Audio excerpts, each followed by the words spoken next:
მოკლედ, როგორც იქნა დონალდ ტრამპმა დაასრულა პუტინთან ეს დიპლომატიური ცეკვები, მის ქებადიდებასაც მორჩა და გადადის საქმეზე. საკმაოდ მკაცრი და კატეგორიული ტონით ტრამპი უახლოვდება მნიშვნელოვან გადაწყვეტილებას, რომელიც გულისხმობს თავად რუსეთისთვის სანქციების დაწესებას და ასევე ეგრეთ წოდებული მეორადი სანქციების დაწესებას, მინიმუმ 100 და მაქსიმუმ 500%-იანი ტარიფების დაწესებას იმ ქვეყნებისთვის, რომლებიც ამ დრომდე ვაჭრობენ რუსეთთან, ყიდულობენ მისგან ნედლ ნავთობს და აი ამ გზით ამდიდრებენ რუსეთის ომის მანქანის ბიუჯეტს და მასში შეაქვთ მილიარდობით დოლარი.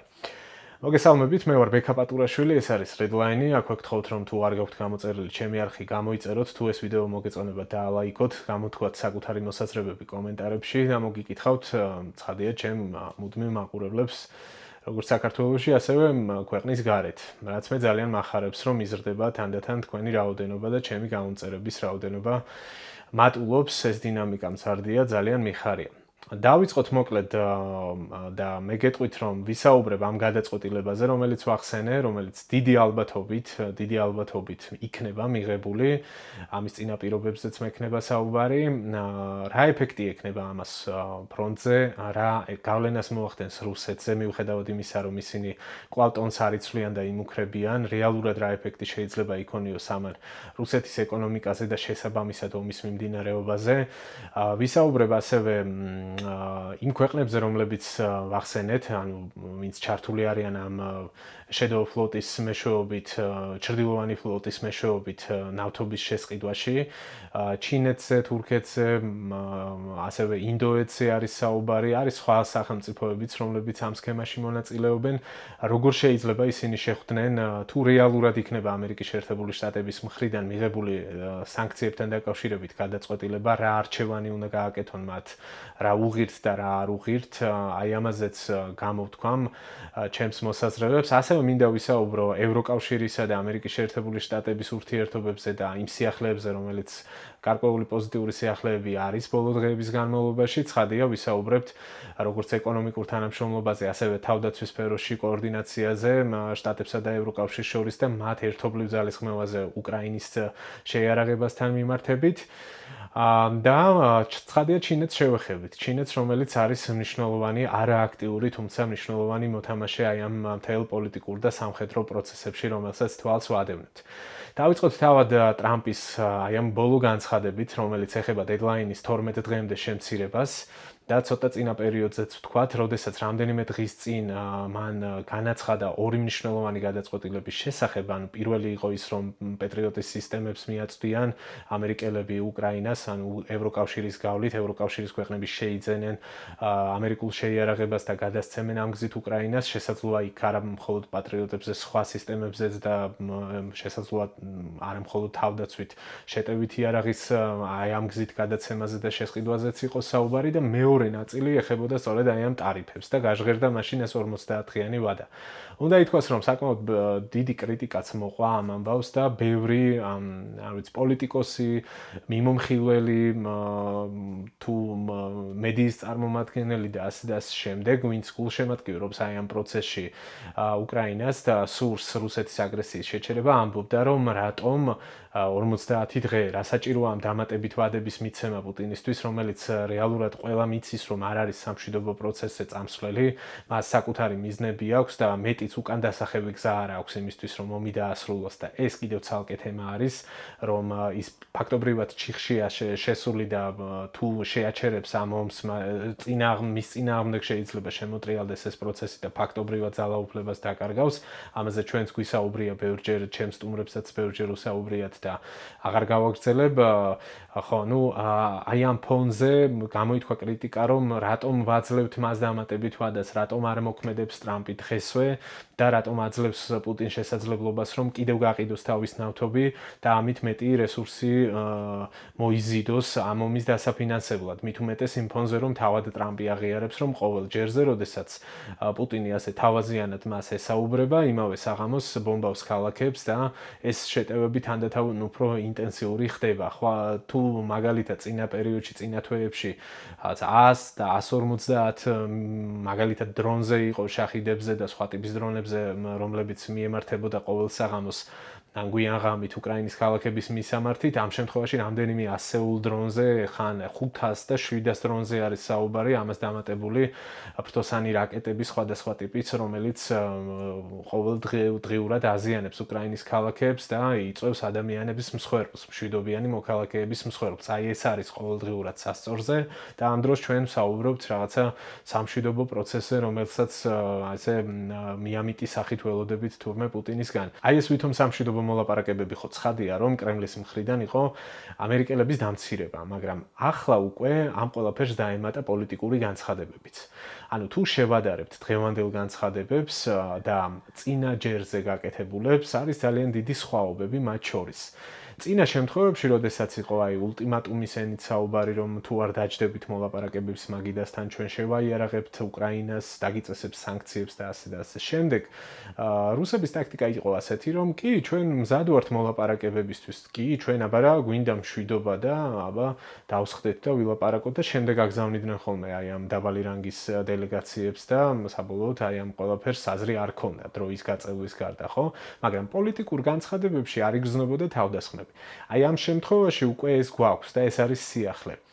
მაგალითად გამოაგორეს მედვედევი, დიმიტრი მედვედევი და პირდაპირ დაემუქრა, არათუ წინააღმდეგობაში მოვიდა, დაემუქრა ამერიკის შეერთებულ შტატებს და ესე შინაარსი რომ გითხრათ, ესეთი რამე თქვა, რომ მაგათ თავის თავს მიხედონ, პირიქით არ დაზიანდნენო შემთხვევითო და შედეგები თავად ამერიკელებმა არ მოიმკანო, ეგ იყო ძირითადი გზავნილი და ცხადია ის გზავნილიც იყო, რომ ჩვენ მათი სანქციების არ გვეშინია და მოდით ჯო ბაიდენის გზას ბებერი ჯოს გზას ნუ დაადგება ტრამპიო, ასეთი რაღაცები თქვა მედვედევმა, მაგრამ აი ამ ოდიუზური ფიგურის მიღმა არის კიდევ სხვა ხალხი, ვინც დაახლოებით იგივე შინაარსის განცხადებებს აკეთებს, ოდნავ უფრო დელიკატურად, თუმცა მაინც იგივეა შინაარსი.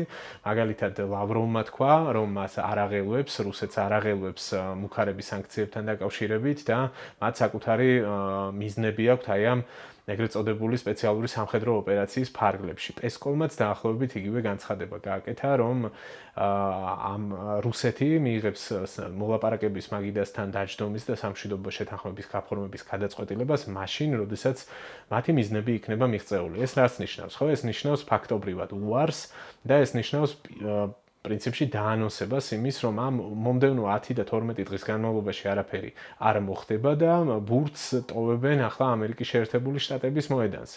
აი ამ ყველაფრიდან გამომდინარე, მე მგონია, რომ ტრამპი უნდა იყოს ხისტი.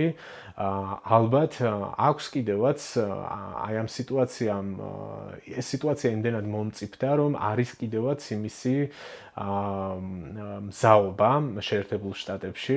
მე ეგეთი განცდა მაქვს, რომ იქნება ეს გადაწყვეტილება მიღებული სანქციებთან დაკავშირებით და მთავარი არის ახლა ის, რას ფიქრობენ რუსეთში, არამედ რა რეაგირება ექნება ამ ყველაფერზე ჩინეთს, რა რეაგირება ექნება ინდოეთს, თურქეთს, ბრაზილიას და სხვა სახელმწიფოებს, ვინც ვაჭრობენ რუსეთთან ნედლი ნავთობის. ვიდრე აი ამ მესამე სახელმწიფოებთან და მათ შესაძლო გადაწყვეტილებებთან მივალთ, ცოტა ხნით მინდა ისევ რუსეთს დაუბრუნდე. ვახსენე პოლიტიკოსების განცხადებები და ის უტეხი პოზა, რომ თითქოს მათ არაფერი არ ანაღლებთ ვინა სანქციებს დააწესებს, მაგრამ რეალურად ანაღლებთ თუ არა, ეს არის საკითხავი. ყველა საქმეში ჩახედული ადამიანი გეტყვით ამას, ეს არ არის მხოლოდ ჩემი აზრი, რომ ძალიან მარტივად არის საქმე.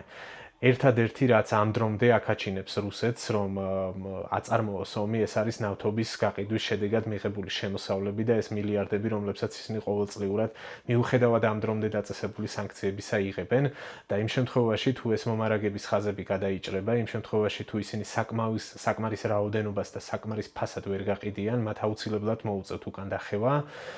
შეიძლება რაღაც პერიოდი შეინარჩუნონ არსებული რეზერვების ფონზე და არსებული უკვე აკუმულირებული თანხების ფონზე აწარმოონ ომი, თუმცა ეს დიდხანს ვერ გაგრძელდება, მაქსიმუმი შეიძლება იყოს რამდენიმე თვე, არ ვიცი, შეიძლება ნახევარი წელი რომ ეყოთ რესურსები და ამის შემდეგ ასეთი ცალსახა პროგნოზები კეთდება ამ თემაზე, რომ მათ აუცილებლად მოუწევთ უკან დახევა და ეს ყველაფერი პუტინს აუცილებლად მიიყვანს უბრალოდ მარცხამდე, რაც მას ძალიან არ სურს და პრინციპში უკან დასახევი გზა არ აქვს. აქედან გამომდინარე, ახლა თითქოს არ იმჩნევენ, მაგრამ რეალურად კრემლში ძალიან მაგრად ცხელა და ძალიან დიდი პოლიტიკური რისკების და ეკონომიკური რისკების წინაშე დგას პუტინის რეჟიმი. ეს აი ამაზე ძალიან მოკლედ რაც მინდოდა მეთქვა. ახლა რაც შეეხება თავად ამ ქვეყნების გადაწყვეტილებებს, რომლებსაც ემუქრება ამერიკის შეერთებული შტატების სანქციები, ჩინეთს, ინდოეთს, თურქეთს და ასე შემდეგ, აქაც პრინციპში ძალიან მარტივი არჩევანის წინაშე დგანან ისინი. საუბარია მინიმუმ 100%-იან და მაქსიმუმ 500%-იან ტარიფების დაწესებაზე. ლინდსი გრეჰემის კანონპროექტი სწორედ 500%-იანს გულისხმობს, რაც არ არის საბოლოოდ დღის წესრიგიდან მოხსნილი, მიუხედავად იმისა, რომ ტრამპმა 100%-იანი ტარიფები ახსენა, შესაძლოა მანაქვე დასცინა, რომ შესაძლოა იყოს 100-ზე მეტიც. ნებისმიერ შემთხვევაში ეს არის ძალიან დიდი თანხები და მარტივად რომ ვთქვათ, ყველა სახელმწიფოს, რომელიც რუსეთთან აი ამ შალბნელ თამაშებში შევა და დარჩება და ამ გზას აირჩევს, მათ ეუბნებიან, რომ თქვენ მოგიწევთ დამატებით 100%-ის ტარიფის გადახდა მინიმუმ ნებისმიერი პროდუქტის ექსპორტის შემთხვევაში ამერიკის შეერთებულ შტატებში და ეს მათთვის იქნება ძალიან დიდი დანაკარგი. აქედან გამომდინარე, არსებობს ასეთი ვარაუდი, რომ ამ სახელმწიფოებში მინიმუმ ორჯერ დაფიქრდებიან და საბოლოოდ შესაძლოა და ძალიან დიდი ალბათობით ასე მოხდება, რომ ისინი ეტყვიან უბრალოდ რუსებს, რომ იცით რა, კი, კარგი იყო თქვენგან იაფად ნედლი ნავთობის შესყიდვა, თუმცა ჩვენ ამ შემთხვევაში უფრო ჩვენ ინტერესზე უნდა ვიზრუნოთ და უფრო მეტად დავზარალდებით თუ დავრჩებით თქვენთან აი ამ ტიპის პარტნიორობაში და აქედან გამომდინარე მათ მოუწევთ ამერიკის სასარგებლოდ გადაწყვეტილებების მიღება, შესაბამისად უკრაინის სასარგებლო და რუსეთის საწინააღმდეგო გადაწყვეტილებების მიღება.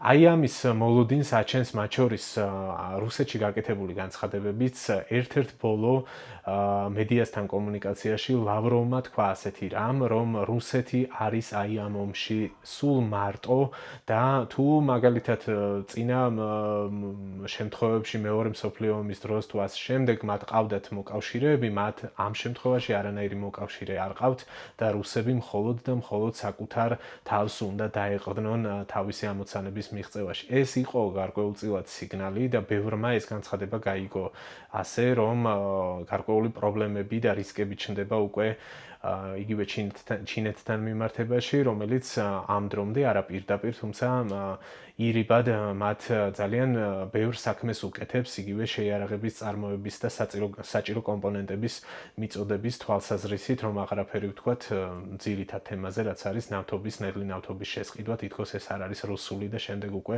ამის ჩინეთში მოპოვებულ ნავთობად გასაღება და ასეთი ფორმით გაყიდვა. აქედან გამომდინარე, თუ ტრამპი უკან არ დაიხევს და კიდევ რაღაც პოლიტიკურ თამაშებს არ შემოგთავაზებს და მართლაც მიიღებს მომდევნო დღეების განმავლობაში აი ამ გადაწყვეტილებას სერიოზული დაფიქრება მოუწევს ჩინეთსაც, ინდოეთსაც და სხვა სახელმწიფოებსაც, რომლებიც ამ შემთხვევაში იაფად ყიდულობენ ნავთობს და ამით დიდ სარგებელს იღებენ, მათ მოუწევთ დაფიქრება ხომ არ დაკარგავენ უფრო მეც ამერიკის შეერთებულ შტატებთან გაძვირებული ვაჭრობის შემთხვევაში. ვახსენეთ ჩინეთი და კიდევ ერთ მნიშვნელოვან პოლიტიკურ გზავნილზე მინდა თქვენი ყურადღება გავამახვილო, რაც ჩემთვის ძალიან საგულისხმო იყო. სულ რამდენიმე დღის წინ ერთ-ერთ ფორუმზე ჩინეთის საგარეო საქმეთა მინისტრი ამბობს ასეთ რამეს, რომ ჩინეთისთვის ძალიან მნიშვნელოვანი არის ევროკავშირთან ეკონომიკური თანამშრომლობის დინამიკის შენარჩუნება და მისი განვითარება. მინისტრი ამბობდა, რომ უდიდესი ისტორია არსებობს ევროკავშირისა და ჩინეთის ბაზრებს შორის თანამშრომლობის, მათი ეკონომიკური კავშირების და მომდევნო მინიმუმ 50 წლის განმავლობაში ამ ყველაფერმა კიდევ შეიძლება უდიდესი სიკეთე მოიტანოს ორივე მხარესთვის. ეს იყო საგულისხმო იქიდან გამომდინარე, რომ სწორედ აი ამ პოლიტიკური პროცესების ფონზე ჩინეთი ცხადად აგზავნის ასეთ მესიჯს, რომ მისთვის მნიშვნელოვანი არის დასავლეთთან პარტნიორობა, იმ მარტივი მიზეზის გამო, რომ ჩინეთისთვის ევროკავშირის ბაზარი არის ერთ-ერთი ყველაზე დიდი გასაღების ბაზარი და ცხადია, რომ მათ საკუთარი ეკონომიკური ინტერესები ამოძრავთ. აი ამ ყველაფერთან ერთად დიდ სურათში ძალიან საგულისხმო დიდი ამბავი მოხდა სულ 2 დღის წინ.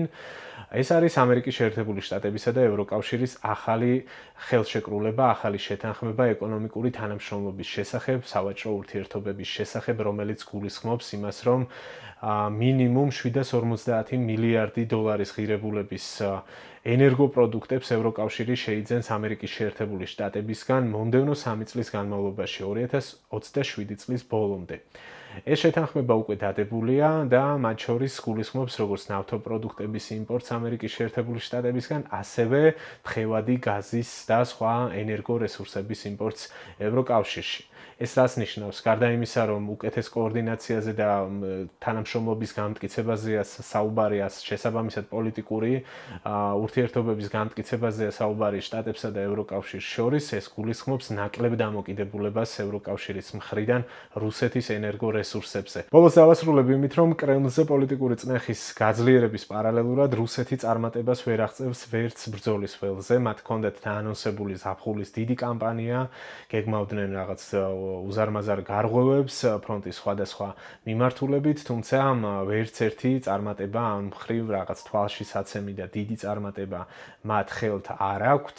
მხოლოდ მცირე ეპიზოდები ფიქსირდება სხვადასხვა პერიოდში გარკვეული გარღვევების, რომლებსაც მალევე ახშობენ უკრაინის თავდაცვის ძალები და პირიქით გარკვეულ მონაკვეთებზე თავად უკრაინელებიც გადადიან ხოლმე კონტრშეტევებზე. ამას ემატება უკრაინელების მხრიდან საკმაოდ წარმატებული ოპერაციები რუსეთის სიღრმეში დრონების გამოყენებით. ჩვენ ვნახეთ ბოლო დღეებში არაერთი დაბომბილი ქალაქი, ვნახეთ რიგები და სავსე მოსაცდელები რუსულ აეროპორტებში, იმის გამო რომ უსაფრთხოების ნორმების გათვალისწინებით უკრაინული დრონების საშიშროების გამო ფრენები ვერ ხორციელდება. ნახეთ მათ შორის ოკუპირებულ აფხაზეთთან ახლოს სოჩში გარკვეული ენერგოობიექტების დაბომბვაც სწორედ უკრაინული შორსმოქმედი დრონების გამოყენებით.